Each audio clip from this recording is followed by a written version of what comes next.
Miami's real estate market has dropped 4% over the past year, according to Zillow. So that means that Miami's real estate market is over, right? For those of you guys who are new, I'm Ryan the Realtor, and I have helped over hundreds of people relocate their lives to Miami, and I can't wait to help you next. So to get into this theory of Miami real estate crashing, we have to understand where we are today. See, mortgage lenders underwrite their loans to something called the 10-year treasury.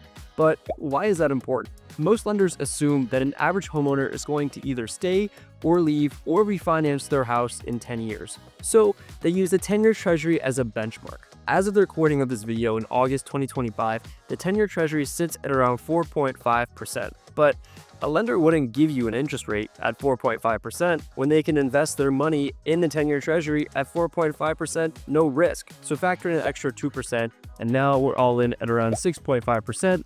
Boom, you had your interest rate. But we also sit at a unique time in the real estate market. A lot of sellers are still convinced that their home is worth COVID prices, and with the current interest rates, things just aren't making sense. Another large problem that we see here in Florida specifically is flood insurance. In the news, you'll see that so many homeowners are selling their house due to high flood insurance, but that's not Miami specifically. Now, obviously some places in Miami are still in a flood zone. However, Miami-Dade as a whole has been pretty lucky and not had any major severe weather over the past 10 to 12 years. Now, let's zoom out. Miami locally has dropped about 4% over the past year. However, globally, we've seen about a 0.5% increase in home prices. So that just confirms that Miami's glory is over, right?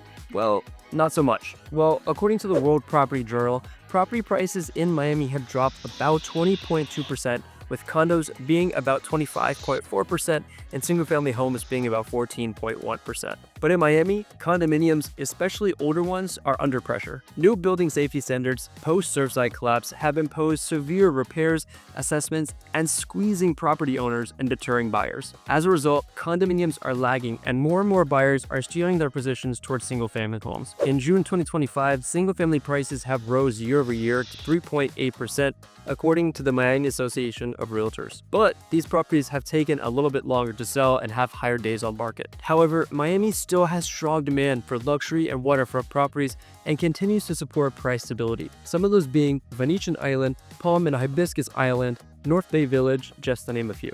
So here's the bottom line. Miami isn't crashing, it's cooling down, specifically in the condo market. But what exactly does all of this mean for you? If you're a buyer, this is your window.